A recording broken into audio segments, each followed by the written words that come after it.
और स्वागत है आपका आपके अपने चैनल उज्जवल जीके में। और मैं हूं सीमा तेजस।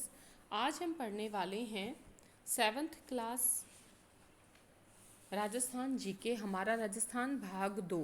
इसके अंतर्गत 4 अध्याय हम करने वाले हैं। पहला अध्याय है वन, वन्य जीव एवं संरक्षण। दूसरा अध्याय है खनिज एवं ऊर्जा संसाधन। तीसरा अध्याय है कृषि एवं सिंचाई। और चौथा अध्याय है राजस्थान में कृषि विपणन। तो ये 4 अध्याय जो हैं पढ़ने वाले हैं और 73 क्वेश्चन जो हैं इसके अंतर्गत देखेंगे। और अगर आप 6 क्लास के क्वेश्चंस देखना चाहते हैं तो आप उज्जवल जी के चैनल पर जाकर और प्लेलिस्ट में देख सकते हैं। अगर आपको वीडियो पसंद आती है प्लीज़ अपने मित्रों में शेयर ज़रूर करें। चलिए पढ़ना शुरू करते हैं। राजस्थान का राज्य पक्षी है, तो राजस्थान का राज्य पक्षी कौन सा है? गोडावन। कौन सा है? गोडावन। राजस्थान में सदाबहार वन कहाँ पाए जाते हैं? तो देखिए, राजस्थान में जो सदाबहार वन है वो माउंट आबू में पाए जाते हैं। इनमें से सही कौन सा नहीं है आपने वो बताना है। एक तरफ वन्यजीव अभयारण्य है और दूसरी तरफ जो जीव हैं उनके बारे में दिया हुआ है। सीता माता वन्य जीव अभयारण्य, उड़न जो गिलहरियाँ यहाँ पाई जाती हैं, तो ये बिल्कुल सही है। नेक्स्ट है राष्ट्रीय मरु उद्यान वन्य जीव अभयारण्य, यहाँ गोडावन पाया जाता है, ये भी सही है। रणथंभौर राष्ट्रीय उद्यान में बाघ पाए जाते हैं, तो ये भी बिल्कुल सही है। केवलादेव राष्ट्रीय उद्यान जो है ये काले हिरणों के लिए प्रसिद्ध नहीं है, ये बल्कि साइबेरियन जो सारस है उनके लिए प्रसिद्ध है। साइबेरियन सारस के लिए प्रसिद्ध है। काले हिरण जो है वो ताल छापर अभयारण्य चूरू में पाए जाते हैं।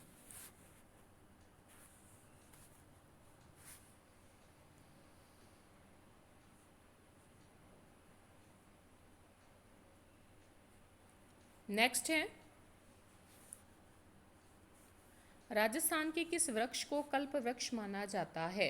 तो देखिए, राजस्थान के खेजड़ी वृक्ष को कल्प वृक्ष माना जाता है। राजस्थान राज्य के कुल क्षेत्रफल का लगभग कितना भाग वन क्षेत्र है? कितना भाग वन क्षेत्र है? तो 10वां भाग जो है कुल क्षेत्रफल का वो वन क्षेत्र है। राजस्थान में सर्वाधिक वन क्षेत्र किस जिले का है? तो देखिए, उदयपुर जो है यहाँ पर सर्वाधिक वन क्षेत्र है।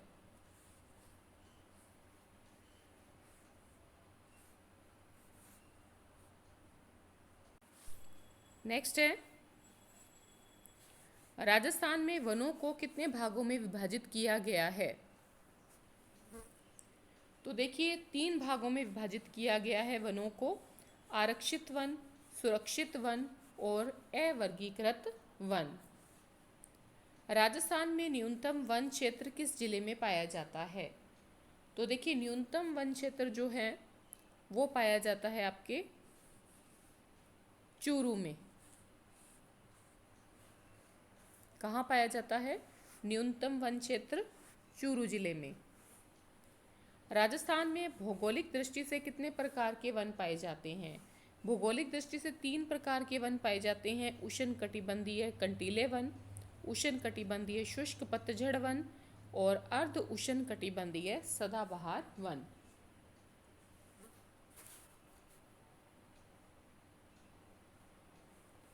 नेक्स्ट है उष्णकटिबंधीय कंटीले वनों को किस नाम से जाना जाता है? मरुद्भिद वन के नाम से भी जाना जाता है। मरुद्भिद उष्णकटिबंधीय सदाबहार वन भी इसको कहा जाता है। राजस्थान का राज्य वृक्ष कौन सा है? खेजड़ी। राजस्थान का राज्य पुष्प कौन सा है? रोहिड़ा।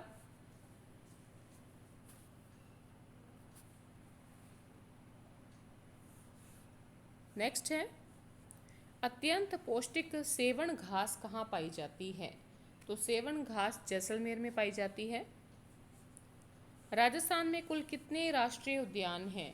तो 3 राष्ट्रीय उद्यान हैं। केवलादेव राष्ट्रीय उद्यान भरतपुर में, रणथंभौर राष्ट्रीय उद्यान सवाई माधोपुर में और मुकंदरा हिल्स राष्ट्रीय उद्यान कोटा और चित्तौड़गढ़।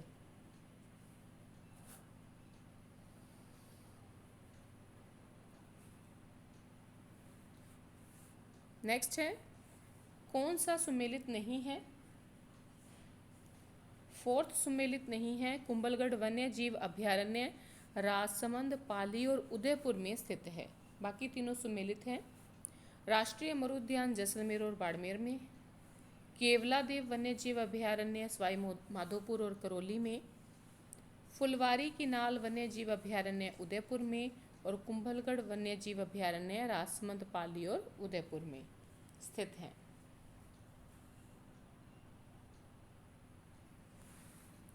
नेक्स्ट है, किस अभयारण्य में राज्य पक्षी गोडावन प्रमुखता से पाया जाता है? तो गोडावन जो है राष्ट्रीय मरु उद्यान में पाया जाता है, राज्य पक्षी है। इसके अलावा जो है भेड़िया, सियार, लोमड़ी, नीलगाय भी पाई जाती हैं। नेक्स्ट है, अभयारण्य का नाम है और दूसरी तरफ जिला दिया हुआ है, तो आपने बताना है कौन सा जो है सुमेलित नहीं है। तीसरा सुमेलित नहीं है रामगढ़ विषधारी वन्य जीव अभयारण्य, कोटा में नहीं है बल्कि बूंदी में है। सरिस्का वन्य जीव अभयारण्य अलवर में है। माउंट आबू वन्य जीव अभयारण्य सिरोही में है। जमवा रामगढ़ जो वन्य जीव अभयारण्य है वो जयपुर में है।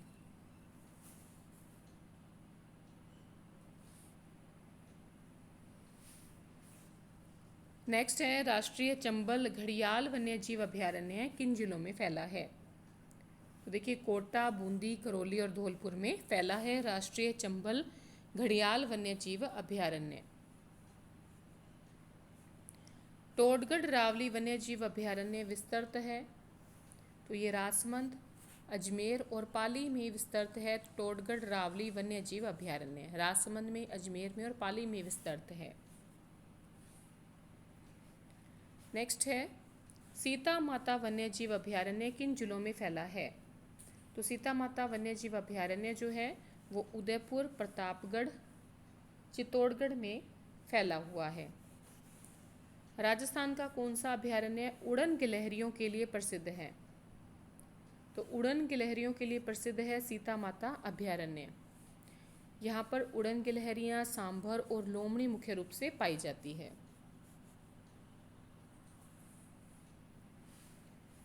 राजस्थान का राज्य पक्षी है, कौन सा है राजस्थान का राज्य पक्षी?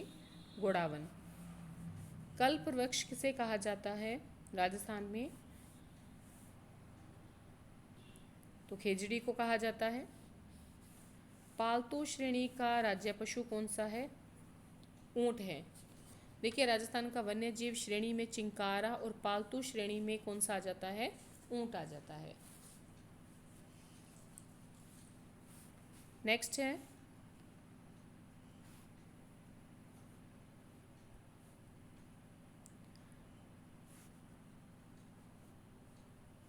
राजस्थान में सदाबहार वन कहाँ पाए जाते हैं? तो माउंट आबू में पाए जाते हैं। आपको बताना है सुमेलित जिला नहीं है, कौन सा नहीं है? बस्सी वन्य जीव अभयारण्य चित्तौड़गढ़ में है, ठीक है, चित्तौड़गढ़ में है। बंद बरेठा वन्य जीव अभयारण्य भरतपुर में है। भैंसरोडगढ़ वन्य जीव अभयारण्य बंद बरेठा वन्य जीव जो अभयारण्य है वो भरतपुर में है। और भैंसरोडगढ़ वन्य जीव अभयारण्य चित्तौड़गढ़ में है। बस्सी वन्य जीव अभयारण्य चित्तौड़गढ़ में है। और केसरबाग वन्य जीव अभयारण्य धौलपुर में है।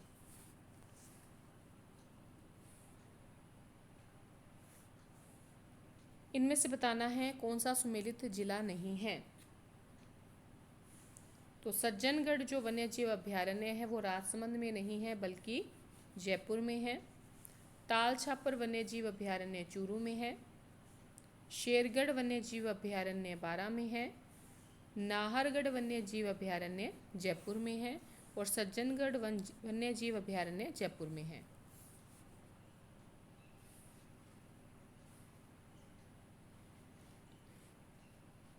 नेक्स्ट है, राजस्थान का कौन सा अभयारण्य बाघ संरक्षण परियोजना के अंतर्गत शामिल नहीं है?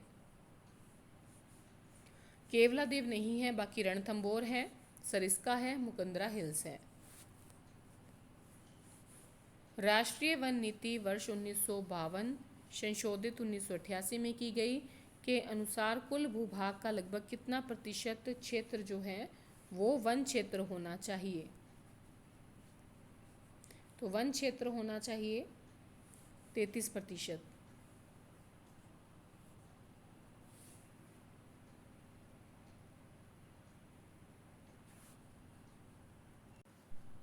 नेक्स्ट है, राजस्थान की वन नीति 2010 में राज्य के संपूर्ण भूभाग के कितने प्रतिशत भाग को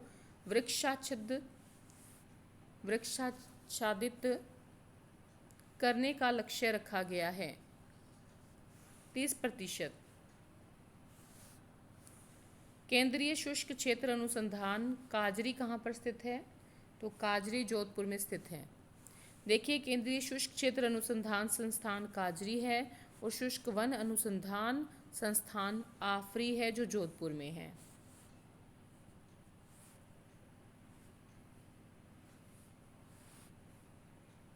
नेक्स्ट है, अमृता देवी के नेतृत्व में खेजड़ली गांव में किस वर्ष 363 स्त्री पुरुषों ने वनों को बचाने के लिए वृक्षों से लिपटकर बलिदान दिया था?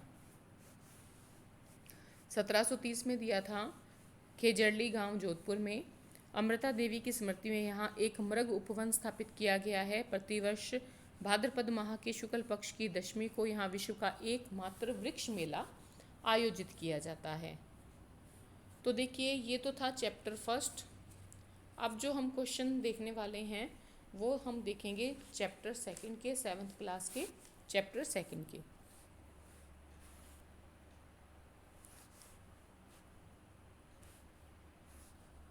पहला प्रश्न है, धात्विक खनिज समूह की पहचान कीजिए। तो सीसा, तांबा और लोहा जो हैं ये धात्विक खनिज हैं। प्रमुख धात्विक खनिज लोह अयस्क, मैग्नीज, सीसा, जस्ता, चांदी और तांबा। चंदेरिया सीसा जस्ता शोधक यंत्र किस जिले में स्थापित किया गया है? चित्तौड़गढ़ में। अजायब घर में देखा जा सकता है। तो देखिए, अस्त्र शस्त्र, रजाओं के दैनिक उपयोग की वस्तुएं, कपड़े, ये सभी। आपने धात्विक खनिज की पहचान करनी है। तो लोह अयस्क जो है ये धात्विक खनिज होते हैं। अधात्विक खनिज कौन सा है इनमें से? जिप्सम अधात्विक है, बाकी चांदी, मैग्नीज, तांबा ये धात्विक खनिज है। ठीक है। ऊर्जा के गैर परंपरागत साधनों में कौन सा शामिल नहीं है? कोयला जो है वो शामिल नहीं है, बाकी परमाणु ऊर्जा है, पवन ऊर्जा है, बायोमास है। नेक्स्ट है, रावतभाटा परमाणु ऊर्जा संयंत्र स्थित है। कहाँ पर स्थित है? चित्तौड़गढ़ में। रावतभाटा परमाणु ऊर्जा संयंत्र देश का दूसरा परमाणु विद्युत संयंत्र है जो चित्तौड़गढ़ जिले के रावतभाटा में स्थित है। यह पहला अत्याधुनिक तकनीक एवं प्रौद्योगिकी से बनाया गया संयंत्र है। अधात्विक खनिज समूह की पहचान करनी है तो इसमें आएगा चूना पत्थर, संगमरमर, अभ्रक। देखिए, प्रमुख अधात्विक खनिज के अंतर्गत चूना पत्थर, जिप्सम, संगमरमर, अभ्रक, रॉक फास्फेट, घिया पत्थर, बलुआ पत्थर, नमक इत्यादि आ जाते हैं।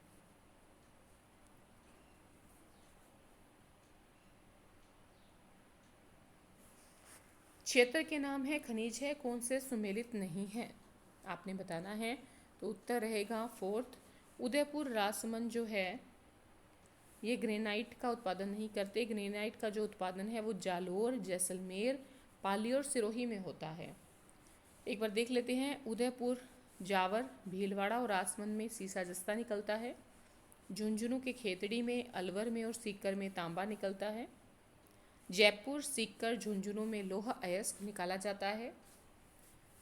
और ग्रेनाइट जालोर, जैसलमेर, पाली और सिरोही से निकाला जाता है। नेक्स्ट, राजस्थान में चांदी पाई जाती है। तो चांदी कहाँ पाई जाती है? उदयपुर, राजसमंद जिलों में। अब देखिए कौन सा सुमेलित नहीं है क्षेत्र, वो आपने बताना है। उत्तर रहेगा सेकंड, उदयपुर, जैसलमेर, बांसवाड़ा जो जयपुर है, यहाँ पर अभ्रक का उत्पादन नहीं होता। देखिए अभ्रक का उत्पादन जो है प्रमुखता से भीलवाड़ा में होता है, अजमेर में होता है और जयपुर में होता है। ठीक है। और बीकानेर, नागौर, श्रीगंगानगर, बाड़मेर, जैसलमेर में जिप्सम का उत्पादन होता है। सिरोही, अजमेर में वोलेस्टोनाइट का उत्पादन होता है। चित्तौड़गढ़, सिरोही, कोटा, उदयपुर में चूना पत्थर का उत्पादन होता है।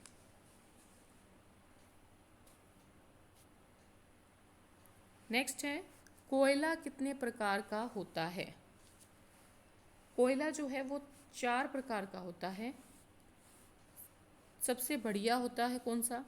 एंथ्रेसाइट, उसके बाद बिटुमिनस, उसके बाद लिग्नाइट और सबसे घटिया किस्म का होता है पीट।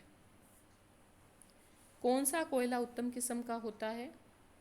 एंथ्रेसाइट।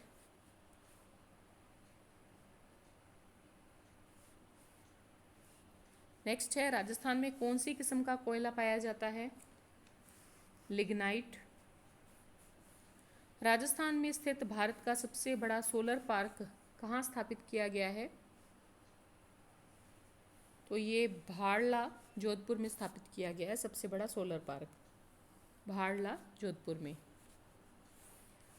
गिरल लिग्नाइट आधारित ताप विद्युत संयंत्र राजस्थान के किस जिले में है?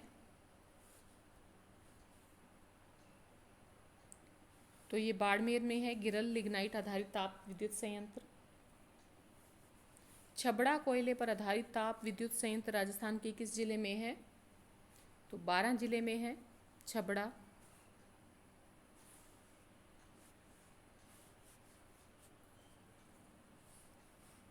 नेक्स्ट है, राजस्थान का प्रथम सुपर थर्मल पावर स्टेशन कहाँ स्थापित किया गया?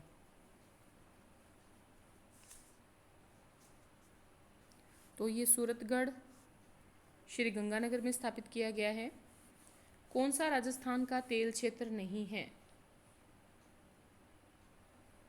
तो गंगा नहीं है, बाकी ऐश्वर्या है, मंगला है, सरस्वती है। ऐश्वर्या और मंगला तेल क्षेत्र किस जिले में है? बाड़मेर जिले में है। राजस्थान के कौन से स्थान पर प्राकृतिक गैस आधारित विद्युत ग्रह स्थित है? अंता 12 में।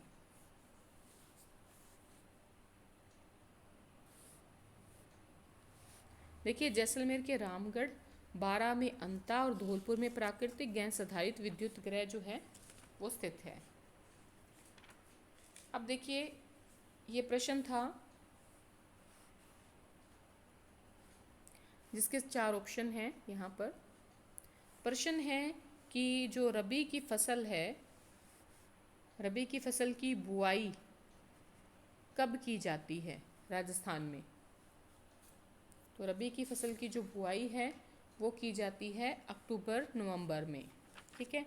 देखिए एक जल संरक्षण के लिए सिंचाई की जो उत्तम विधि होती है वो बूंद बूंद सिंचाई और फव्वारे के द्वारा की जाती है।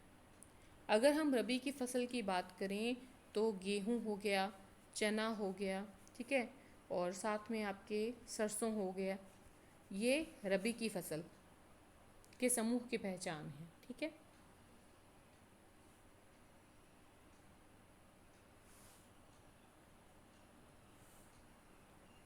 नेक्स्ट है, खरीफ की फसल इनमें से कौन सी है? बाजरा। व्यापारिक फसल कौन सी है, पहचानिए? कपास जो है वो व्यापारिक फसल है। राजस्थान में लोगों का प्राथमिक व्यवसाय कौन सा है? कृषि है। मौसम के आधार पर फसलें कितने प्रकार की होती हैं? तो 3 प्रकार की होती हैं। एक बार हम देख लेते हैं कौन कौन सी हैं। देखिए रबी में आ जाता है आपके गेहूं, सरसों, चुकंदर, चना, जौ आदि, और इनकी बुआई होती है अक्टूबर नवंबर में और कटाई होती है मार्च अप्रैल में। तो मार्च अप्रैल में अब किसकी कटाई हो रही है? रबी की फसलों की। खरीफ की बात करें तो बाजरा, ग्वार, मक्का, मोठ, चावल, मूंग, तिल, ज्वार, गन्ना, मूंगफली, कपास, ये सभी खरीफ की फसलें हैं। इनकी बुआई जुलाई में की जाती है और कटाई जो होती है वो अक्टूबर नवंबर में की जाती है।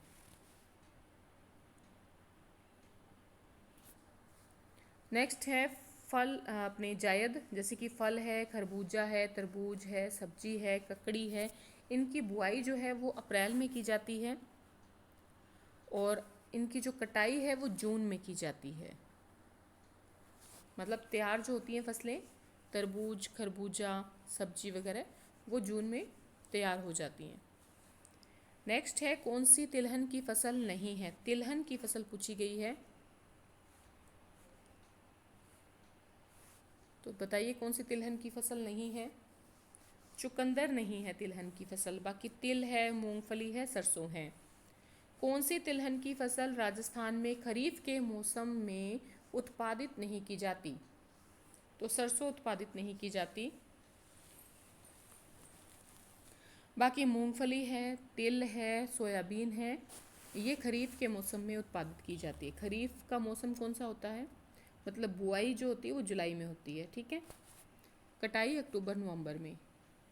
रबी की फसल जो होती है इसकी बुआई अक्टूबर नवंबर में और कटाई मार्च अप्रैल में।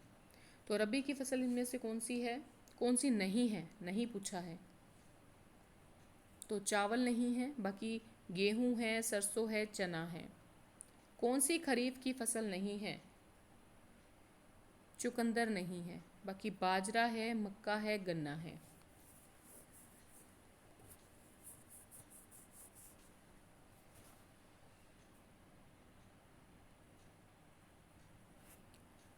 चलिए आगे बढ़ते हैं। जायद की फसल नहीं है, तो जायद की फसल गन्ना नहीं है। फल है, खरबूजा है, ककड़ी है। उपयोग के आधार पर फसलें कितने प्रकार की होती हैं? तो दो प्रकार की होती हैं। एक तो होती है खाद्यान्न फसलें, जैसे कि गेहूं, जौ, ज्वार, मक्का, चावल, दालें इत्यादि। एक होती है व्यापारिक फसलें, जैसे कि कपास, गन्ना, तंबाकू, तिलहन आदि, ये सभी व्यापारिक फसलें होती हैं।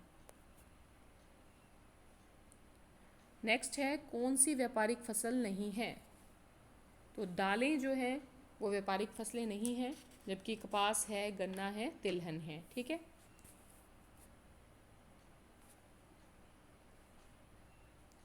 नेक्स्ट है राजस्थान में कौन सी खाद्यान्न फसल के उत्पादन में भारत में प्रथम स्थान पर है? बाजरा प्रथम स्थान पर है। राजस्थान का कौन सी तिलहन फसल के उत्पादन में भारत में पहला स्थान है? सरसों में। सरसों उत्पादन में राजस्थान का भारत में कौन सा स्थान है? पहला। राजस्थान का प्रमुख खाद्यान्न कौन सा है? बाजरा।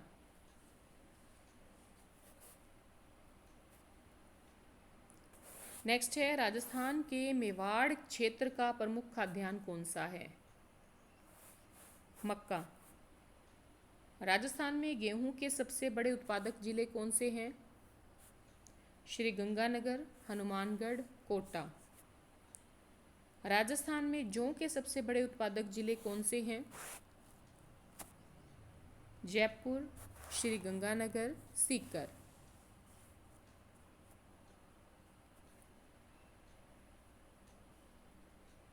नेक्स्ट है राजस्थान का किन फसलों के उत्पादन में देश में पहला स्थान है? बाजरा, सरसों, इसबगोल, ग्वार, मोठ। एशिया महाद्वीप का सबसे बड़ा कृषि फार्म राजस्थान में कहाँ स्थित है? सूरतगढ़, श्री गंगानगर में। राजस्थान में सर्वाधिक सिंचाई की जाती है, तो नलकूप से की जाती है सर्वाधिक सिंचाई राजस्थान में। देखिए 2016-17 के अनुसार सिंचाई नलकूप से 44%, कुएं से 23%, नहर से 30%, तालाब से 2% और अन्य से 1% की जाती है। नेक्स्ट है रबी की फसलों के समूह की पहचान कीजिए। गेहूं, चना, सरसों जो है ये रबी की फसलों की पहचान है। नेक्स्ट है जल संरक्षण के लिए सिंचाई की उत्तम विधि कौन सी है? बूंद बूंद सिंचाई एवं फव्वारे। वाटरमैन जल पुरुष के नाम से प्रसिद्ध राजेंद्र सिंह को जल संरक्षण के क्षेत्र में कार्य करने के लिए कौन से पुरस्कार से सम्मानित किया गया? रमन मैग्सेसे।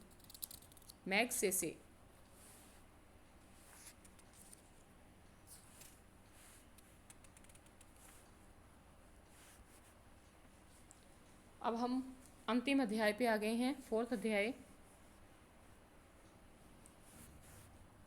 पहला प्रश्न है कृषि विपणन बोर्ड मदद करता है, तो किसमें मदद करता है? किसान की मदद करता है। कृषि उपज मंडी में मध्यस्थों से वसूला जाता है, लाइसेंस शुल्क वसूला जाता है।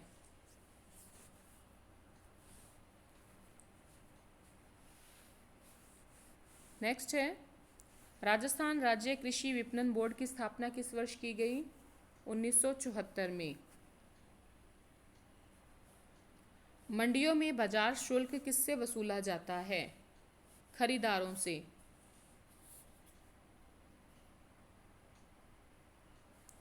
मंडियों में लाइसेंस शुल्क किससे वसूल किया जाता है?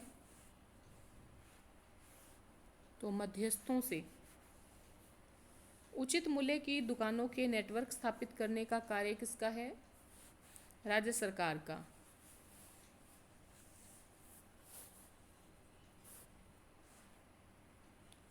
कृषि विपणन बोर्ड किसकी मदद करता है? किसानों की। कृषि उपज मंडी में मध्यस्थों से क्या वसूला जाता है? लाइसेंस शुल्क। कृषि उपज मंडी में खरीदारों से क्या वसूला जाता है? ये भी प्रश्न देख के आए हैं, बाजार शुल्क। राजस्थान राज्य कृषि विपणन बोर्ड की स्थापना कब की गई? 1974 में। नेक्स्ट है राजस्थान में जीरे की प्रसिद्ध मंडी कहाँ पर है? जोधपुर में। धनिये के लिए प्रसिद्ध रामगंज मंडी कहाँ पर है? कोटा में। विश्व प्रसिद्ध मेथी की मंडी कहाँ पर है? तो ये भी कोटा में है।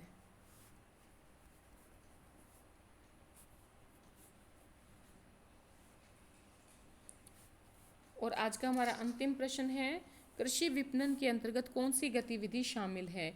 तो देखिए ये चारों शामिल है, ये तीनों ही शामिल है, परिवहन, प्रसंस्करण और भंडारण। ठीक है, तो ये कृषि विपणन के अंतर्गत तीनों ही आती हैं, उपरोक्त सभी आ जाएगा, 4th ऑप्शन। अंत तक बने रहने के लिए बहुत बहुत धन्यवाद। अगले जो अध्याय होंगे 5th 6th होंगे।